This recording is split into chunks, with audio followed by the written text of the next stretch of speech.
I'm Marie Saavedra. First at 4, breaking news. Terror on the CTA. The man who prosecutors say set a woman on fire inside the Blue Line is now facing federal terrorism charges.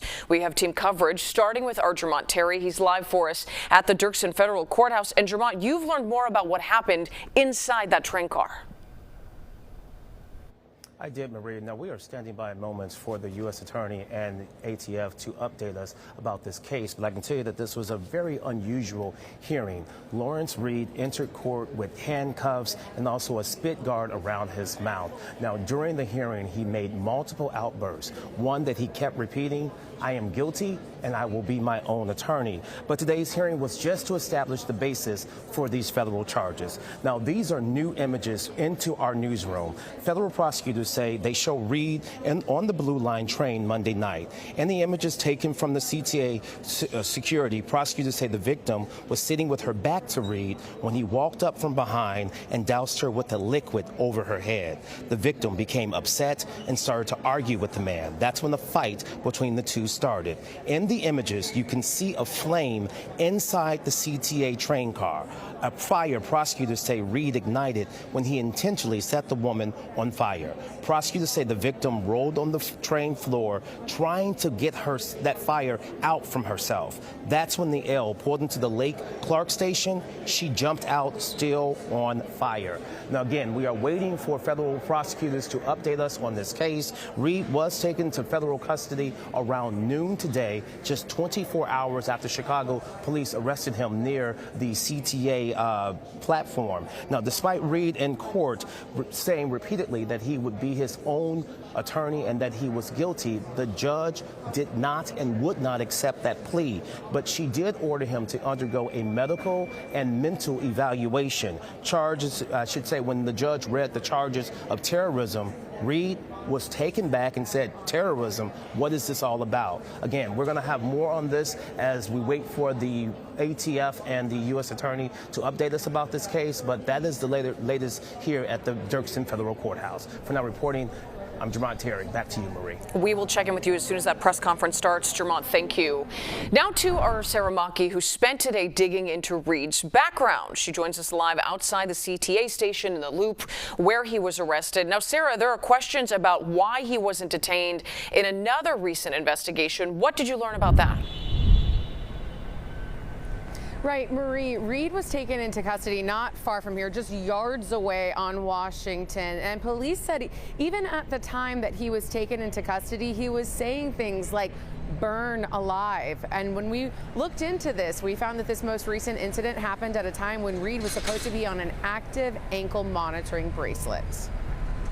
This is Lawrence Reed's most recent booking photo, the latest in a long string of lockups. We found 49 arrests, including 10 felony cases and an active aggravated battery case from August, in which Reed was accused of hitting a social worker at McNeil Psychiatric Hospital, causing loss of consciousness, 2 ER visits, and lasting memory issues, headaches, and daily nausea.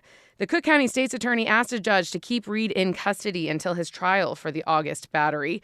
But one judge put him on electronic monitoring before a different judge modified the monitoring hours. Still, this latest incident happened at a time when Reed would have been under active monitoring. And frankly, there's a presumption of release, but that can be overcome easily with someone like this particular defendant. Our legal analyst, Irv Miller, said the Safety Act allows Illinois judges the discretion to decide if someone is detained, though the Blue Line case will be in federal court as the U.S. Attorney's Office vows to take a stronger stance on CTA crime. You know, both the state of Illinois and the United States government has jurisdiction over certain crimes, particularly when it comes to a crime that occurs on a public transit system. In that case, both jurisdictions have legitimate rights to charge. We also found Reed has been accused of other high-profile crimes, including this fire outside the Thompson Center in April 2020. On a day Governor J.B. Pritzker was supposed to make an appearance, a felony that was later dropped.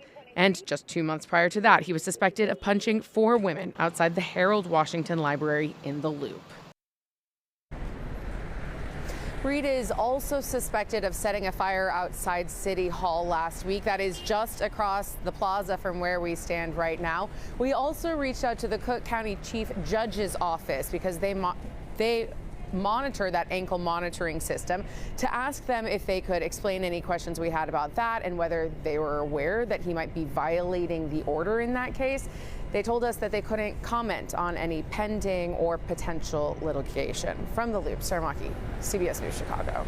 A lot of great background there. Thank you so much, Sarah. Back now to the Dirksen Federal Building as we follow breaking news. We are awaiting to hear from officials with the ATF about the federal charges. Let's listen in. Filed a federal terrorism charge against Lawrence Reed, a 50-year-old Chicago resident, in connection with a brutal and vicious attack on a young woman on the CTA Blue Line on Monday evening at approximately 9 p.m. The victim was riding northbound, approaching the Clark and Lake subway stop in the Loop, minding her own business and reading her phone, when the defendant doused her with gasoline and lit her on fire.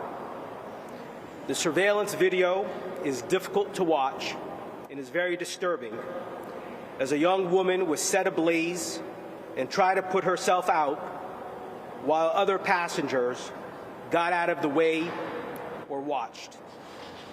When the train stopped and the victim was able to muster the strength to stumble on the platform, two good Samaritans put out the flames. She remains in critical condition, and we pray for the victim's recovery. Mr. Reed is charged with committing a terrorist attack against the mass transportation system, specifically the CTA, which, as most of you know, I have declared to be a part of the Project Safe Neighborhood Zone. Once our office became aware of this incident and the defendant's identity, our team and our law enforcement partners, particularly ATF and the Chicago Police Department, worked through the night to gather the evidence and help us bring swiftly the charge that we filed with the court late this morning. I'd like to thank Special Agent Chris Ammon with the ATF and his agents, as well as Superintendent Snelling and the Chicago Police Department and the Chicago Transit Authority for their incredible work and their assistance in this investigation.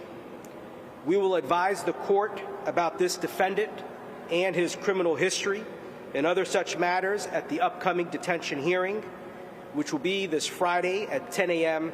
in Judge McNally's courtroom. At this time, I'm going to turn things over to ATF Special Agent in Charge, Chris Ammon. Thank you. Thank you, Andrew. Good afternoon, everyone, and thank you for being here. My name is Chris Ammon. I'm the Special Agent in Charge with the ATF Chicago Field Division. As the U.S. Attorney mentioned, on Monday night, a horrific act of violence occurred aboard a CTA train at Clark and Lake. A 26-year-old woman was deliberately set on fire by Lawrence Reed in an unprovoked attack. The victim in this case is in critical condition, and our prayers are with her, her family, and everyone who is affected by this unimaginable tragedy. As the charges make clear today, violence of any kind on the CTA rail system or in our city is unacceptable and will continue to be met with the full force of the ATF, our law enforcement partners, and the United States Attorney's Office. I want to thank U.S. Attorney Andrew Boutros for his leadership and commitment to seeking justice in this case. I'd also like to extend my sincere appreciation to the Chicago Police Department and their investigative response team, their bomb and arson unit. ATF has a strong and proud partnership with the Chicago Police Department. CPD officers responded quickly to secure the scene, tend to the victim, process evidence, and then approximately 12 hours later detain Reed so that federal charges could be brought in this case. The evidence in this case will be processed and examined at the ATF National Laboratory in Maryland. Finally, let me say this. Lawrence Reed had no business being on the streets given his violent criminal history and his pending criminal cases. Reed had plenty of second chances by the criminal justice system, and as a result, you have an innocent victim in the hospital fighting for her life. Because of the swift action of CPD, ATF, and our law enforcement partners, there will be no other chances for Mr. Reed. Thank you. We can take a couple questions if there are any. Speak a little bit to that criminal history. Was he involved in a fire at the Thompson Center or other things? That's correct. We believe he was associated with that 2020 case at the Thompson Center. City Hall? That's still under investigation. Mr. Boutros, obviously you've been able to see the surveillance video, we've not. Can you walk us through it and explain how it is that you made the determination that this was an unprovoked attack? And also, what led ultimately for you to decide that this needed to be charged in federal court rather than just in county? Well, let me start with your second question. As the criminal history that I'm sure will be made clear at the upcoming detention hearing, this is an individual with a very long and extensive criminal history. On the state side, these are incredibly serious charges, and this is a case that now needs to be handled federally. This particular charge carries with it a life sentence, and if death were to happen to the victim, and obviously we pray and hope it does not, this would be a death-eligible case. In terms of the video evidence, obviously I want to stick to what's in the complaint itself, but we've watched the video and different angles of the video, and what we can say is this young woman was on her phone, going through her phone, minding her business, when Mr. Reed approached her and began throwing gasoline on her. And the video, if it does become public, which I suspect it will at some point, you'll be able to see exactly what occurred, but she was literally sitting down. I've seen reports that there was an altercation or that there was some kind of disagreement or argument that took place. Those statements are inaccurate and false. She was on her phone. Are you concerned that his evident mental state could make it hard to have a terrorism charge stick? We have a court system that deals with mental health and mental health competence, and so we know that this will go through that normal channel, and so he'll be able to avail himself of that entire sort of process, and so we have full confidence in all of that. I'm not aware of him ever being declared mentally incompetent in connection with any of the other extensive criminal history. All right, thank you guys. Thank you guys for saying that. We talked about people came to the aid on the platform. Yes. They assisted. But can you talk about the fact that people on the train did not assist? The video shows that you expressed that, but talk about what that says in your opinion, sir. I don't want to share what it says in my opinion, other than the video evidence will speak for itself. There were other people who were on the train, other people who saw what was occurring, and I can appreciate that. I'm sure people were afraid. I'm sure that people did not want to get involved. Perhaps people were afraid to get involved.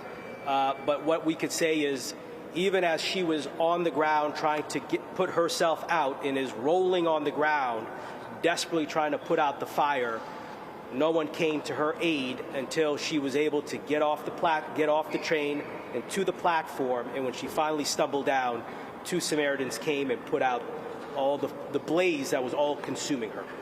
And to the CTA director, No questions.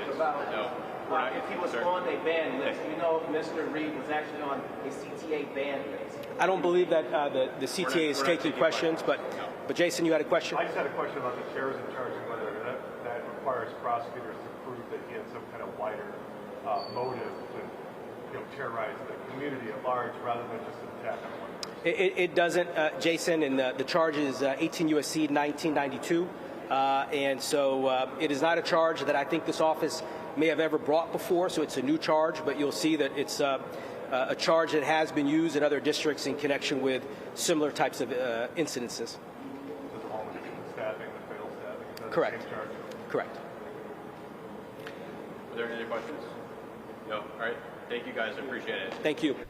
We have been listening in to a press conference from the U.S. Attorney Andrew Boutros and the head of the ATF office here in Chicago, talking about 50-year-old Lawrence Reed of Chicago, now charged federally with a terrorist attack against a mass transit system after lighting a 26-year-old woman on fire at a Blue Line train on Monday night. She is still in critical condition.